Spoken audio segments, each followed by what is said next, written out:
pour vous informer sur Prestige. Au édition. Signature d'une convention de partenariat pour renforcer le programme de couverture sanitaire universelle à la mairie de Thiès. Le maire annonce que 40 à 50 millions de francs CFA sont mobilisés cette année pour financer ce programme.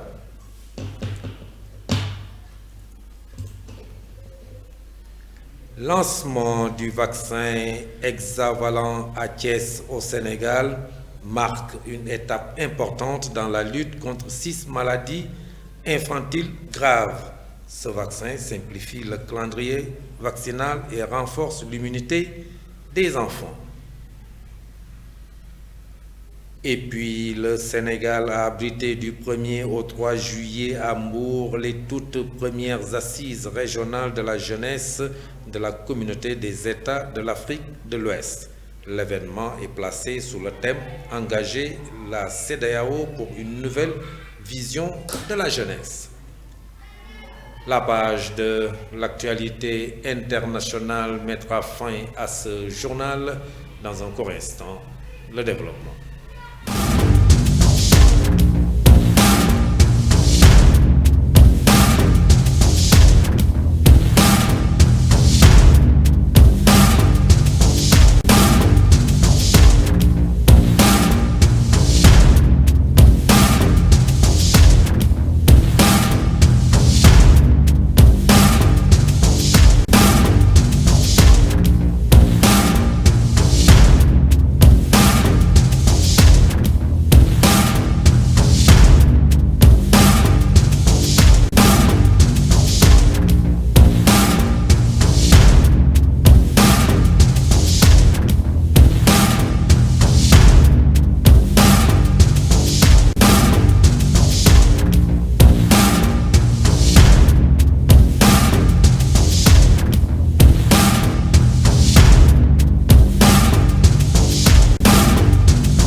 Mesdames, Mademoiselles, Messieurs, bonsoir et bienvenue dans ce journal.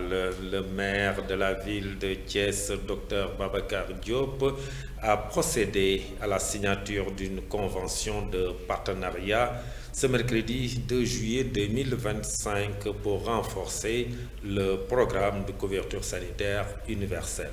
Le maire annonce que 40 à 50 millions de francs CFA seront mobilisés cette année pour financer ce programme. Il se dit prêt d'ailleurs à porter ce montant à 100 millions de francs CFA si l'efficacité du dispositif est avérée. Sang Gueye est avec Mambiram Sissegay pour plus de détails. Un comité de gestion a été mis en place par le maire. Ce comité se chargera de l'identification des bénéficiaires, la collecte de la part des cotisations à la charge des bénéficiaires, la transmission à la CNCSU de la base de données des bénéficiaires et la contribution des cartes d'assurés. Monsieur le maire, les relations entre la CNCSU et la ville de Thiès vont se renforcer au fil des initiatives et expériences. Cette première expérience marquera à coup sûr un début de compagnonnage qui fera profiter aux populations de la capitale du rail une meilleure protection financière contre le risque maladie. Votre démarche illustre non seulement l'engagement de la ville de Thiès envers ses populations, mais également sa volonté de contribuer au développement intégral du système d'assurance maladie à Thiès. Cette convention est le fruit d'un solide partenariat entre nos deux entités. Et nous espérons que d'autres formes de partenariat nous réuniront ici encore, car nous voulons qu'au-delà des 5000 bénéficiaires, la mairie de la ville intervienne dans le parrainage d'autres groupes vulnérables, Dongodara et le maître coranique par exemple. qui n'ont pas toujours les moyens de souscrire à une assurance. Le lancement du vaccin hexavalent à Thiès au Sénégal marque une étape importante dans la lutte contre 6 maladies infantiles graves. Ce vaccin simplifie le calendrier vaccinal et renforce l'immunité des enfants. Le gouverneur de la région de Thiès est revenu sur l'importance du vaccin chez les enfants qui passent par une large sensibilisation des populations afin de lever cette campagne de désinformation sur la vaccination et qui fait qu'il y a des réticences. Le gouverneur de la région de Thiès, Sayer Ndao, que nous suivons, il est au micro de Ousmane Diallo.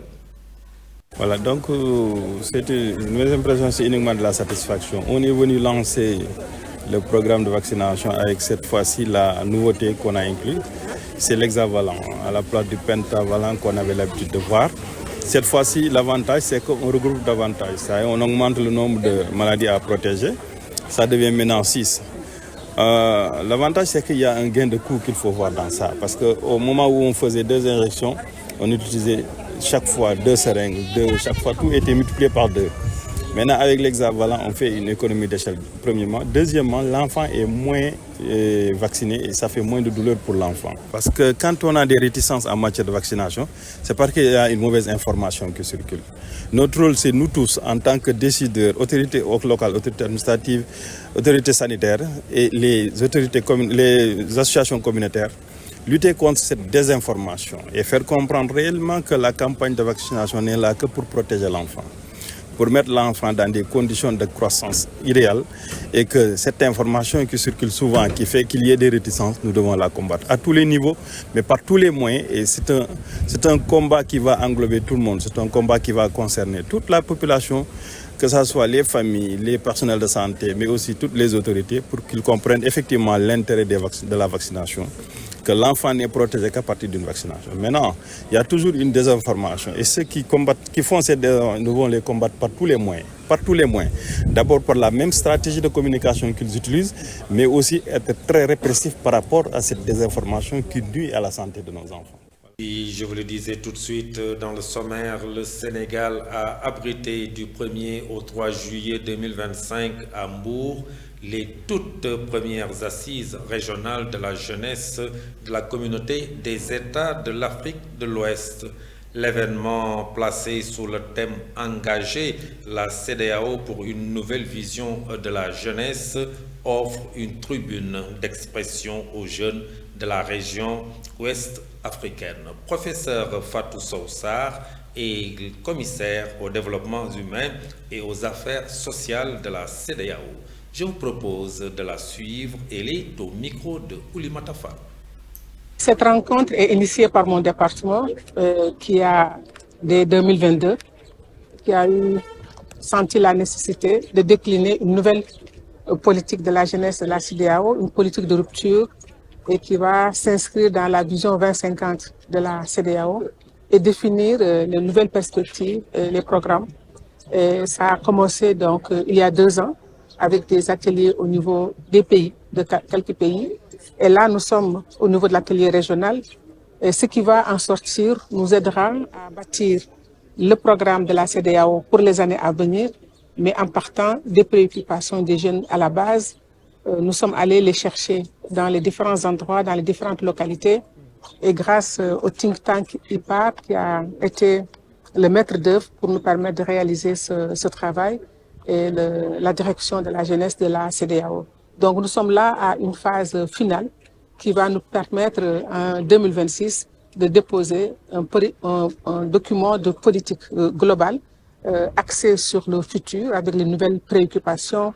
D'abord la construction d'une conscience citoyenne d'appartenance à la CEDEAO, les questions d'éducation, les questions de santé, les questions d'emploi, mais surtout les questions d'utilisation des moyens que sont l'intelligence artificielle pour nous permettre de franchir des pas de géants et atteindre les objectifs par rapport aux enjeux actuels de notre sous-région d'exploitation de nos richesses en dotant la jeunesse à travers notre système d'éducation des compétences nécessaires et des capacités pour être les véritables acteurs de développement des années à venir de la CEDEAO. Cette rencontre... Les populations de Thiénaba Khaban, une localité située dans la commune de Tasset, ont exprimé leur colère en organisant un sitting pacifique à l'entrée du village, arborant des brassards rouges pour exprimer leur détresse et leur détermination. Elles revendiquent la récupération des terres agricoles cédées à un promoteur privé. La communauté est déterminée à récupérer ces terres, mettant la lumière en tension le désespoir qui anime les populations locales. Elles interpellent les autorités de Thiengom à porter leur parole. Nous sommes aujourd'hui là pour parler aux Sénégalais. Nous sommes à Thiénaba Khaban, dans la commune de Tasset, là où se trouve Senfruit, qui est la société qui exploite notre ferme agricole. Nous avons tenu aujourd'hui à faire ce point de presse pour informer l'opinion nationale et internationale de ce qui se passe dans ce village. Ça fait 2 à 6 mois que nous sommes en train de démarcher, d'aller voir les autorités pour récupérer nos terres. Parce que les gens, la société qui les a occupés de 2011 à aujourd'hui, continue de les occuper, exploiter la population, payer des salaires misérables avec des conditions extrêmement difficiles. Quand leur convention de partenariat est expirée le 31 décembre 2024, nous avons essayé de les rencontrer pour discuter sur une nouvelle convention de partenariat. On a fait 3 mois sans qu'on puisse s'asseoir avec eux. C'est à part de là que le village a décidé de récupérer les terres définitivement. Et pour cela, nous en remercions à M. le maire qui a désaffecté les terres. Et pour cette désaffectation, le dossier a été déposé auprès de la sous-préfecture. Et nous demandons au président de la République, M. Bassirou Diomaye Faye, nous demandons le Premier ministre, M. Ousmane Sonko, nous demandons le ministre de l'Intérieur, nous demandons au gouverneur de la région de Thiès, au préfet du département de Thiès et au sous-préfet de l'arrondissement de Noto de diligenter le dossier pour évacuer cette... Prévision météo dans ce journal. À partir de ce jeudi, c'est quasiment tout le Sénégal qui devrait recevoir des gouttes d'eau de pluie, parfois des orages. C'est l'annonce faite par l'Agence nationale de l'aviation civile et de la météorologie, l'ANACIM. Puis vendredi, des pluies faibles à modérées, parfois orageuses, sont attendues dans le nord et le centre-ouest du pays. Le samedi, des orages et pluies sont à prévoir à Kolda, Sédhiou et Ziguinchor, avec une possibilité d'extension vers Fatick, Kaolack et Mbour. Nous suivons. L'ANACIM revient pour vous signaler, comme à l'accoutumée, des épisodes pluvieux qui surviendront donc entre le jeudi 3 juillet et le samedi 5 juillet.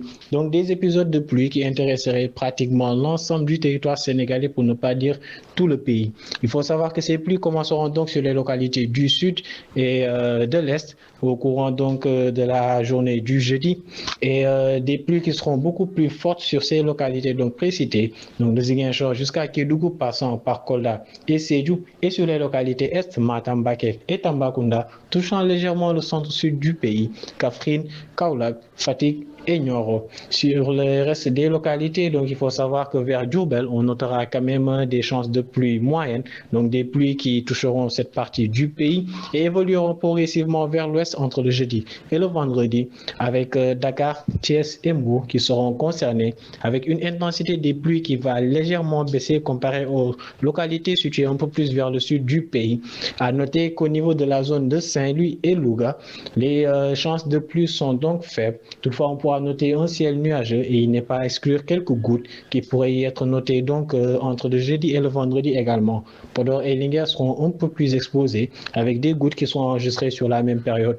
Et durant la journée du samedi, les pluies seront beaucoup plus concentrées vers la zone casamançaise avec Ziguinchor, Sédhiou, Kolda qui pourraient être intéressés et des débordements attendus vers Fatick, Kaolack, Nioro, des chances beaucoup plus faibles vers la zone de Kédougou, Tambacounda et le reste donc des localités est du pays. Sinon, sur toute la moitié nord, on notera à partir du samedi un léger calme qui sera donc de mise, une accalmie pluviométrique au courant de ces journées sur cette partie.